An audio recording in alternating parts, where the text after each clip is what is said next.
and make sure there aren't any big obstacles in the way. Neat. And if they are, the software sees that and responds, finds a better path.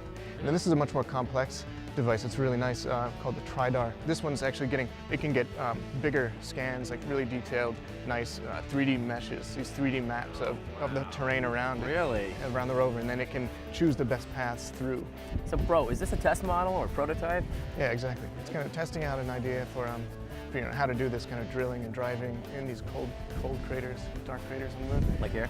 Like here, a little bit, yeah. I don't know why it's so cold. It is. So yeah, basically, as far as the background, that NASA's Human Robotic Systems program is the one we're developing this for. They came to us with the needs, what the rover would need to do, and then and so we're at Carnegie Mellon's Field Robotics Center, and so we came up with the concept, kind of in coordination with them, and then built it last summer. Well, thanks for your time and for everything with Carnegie Mellon and having us aboard, man. Thank you very much. Thank you, bro.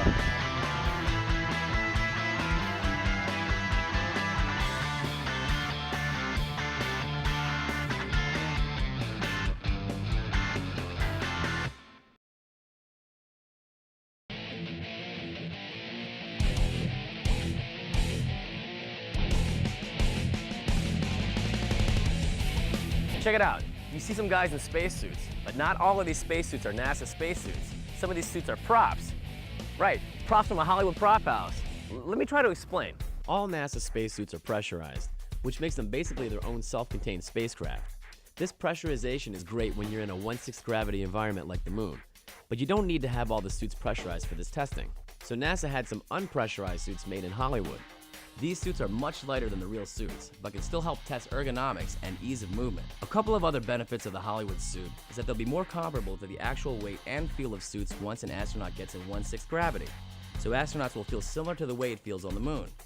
And the suits won't have to be recharged like a pressurized suit does, so work won't have to stop as often. Pretty cool, huh? Those suits are amazing. But obviously, real prototype spacesuits were tested as well. I'm going to throw it back out to Johnny again. He's with spacesuit technician Bill Welch to find out more about this new suit and how it's going to work on the moon.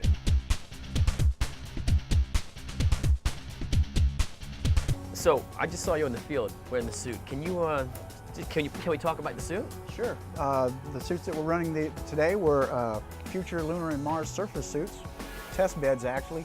We're trying to take and incorporate some changes into the suits that they didn't have during the Apollo days, which will enable them to be able to walk on the moon's surface rather than hop as they did before. Right. The hopping, while worked better than walking, was fatiguing for the astronaut. It was very hard on the calves and the ankles. So in order to take and alleviate that, we've incorporated bearings into the hips and into the ankles of these suits to allow a more freedom of movement. As you can see, we have a bearing here, here, and here, which allows for good freedom of movement. Another thing that they didn't have on the A7L, which was the moon suit, was the waist bearing. Yes. I don't know if you noticed while I was walking, but there was a lot of swivel in the hip. That's really big. That makes a big difference as far as comfort, being able to move freely in the suit. Is it really difficult to get into a suit like this? Well, no. The cooling garment, if I can take and grab one here. Excuse me, folks. This is the cooling garment. This is what we wear on the inside. This is being flown right now. This is used in the EMU up on Shuttle and Station. What we do is you can see all the tubing running through it. We pump cold water through that tubing to keep me cool inside the suit so I don't overheat. No kidding. Yeah. And as you can tell, it's fairly slick. It's a tight-fitting suit. Right. So we'll roll this ladder up behind. I'll take and sit on the seat. I'll hook up my water lines, which come off from right there, and then hook onto right here. Right. Okay. And once that is done, basically what they'll do is my suit techs will take and grab hold of the toes of the suit and pull them forward, and I just drop right in. Really? And then once I'm in the suit, they'll take and finish up my connections. They'll put in my earbuds so I'll have my radio communications. My microphones are already in place. They'll hook up my shoulder pads.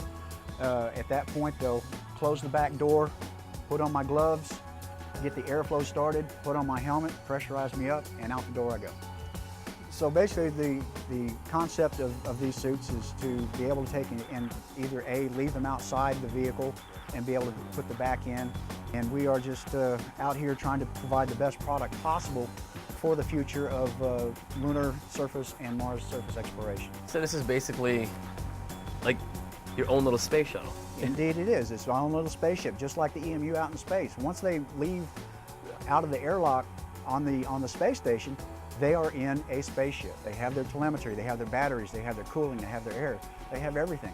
They even have the capability, should they come disconnected from the space station, to be able to drive themselves back. They have a little gaseous nitrogen rocket motor that is hooked onto them, and they're able to take and drive themselves back in an emergency situation. So yes, they definitely have their own little spaceship, and that's what we're working on, is having your own little Moon Mars rover. Well, it's been a pleasure talking to you. Indeed. Thank you, sir, right? Take care. Most definitely. Well, today we saw some pretty cool concept vehicles that may one day be used on the moon and on Mars. And all that harsh testing we saw, it can only make the vehicles stronger and more reliable once they actually do get on the moon. And who knows, maybe one of you watching will be driving one of these vehicles in the very near future. That's it for now. For Johnny Alonso, I'm Jennifer Pulley. Catch you next time on NASA 360.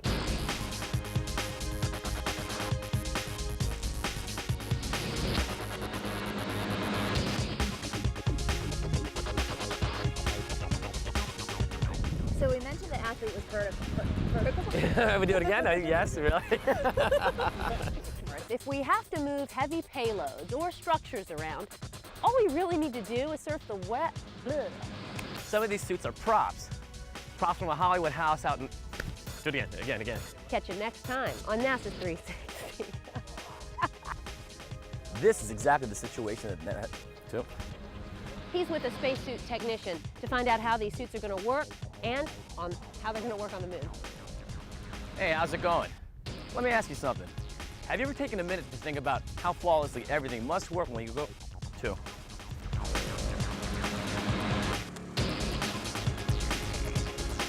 How do you pack for a trip like this? Nope. I can't even pack for a trip for...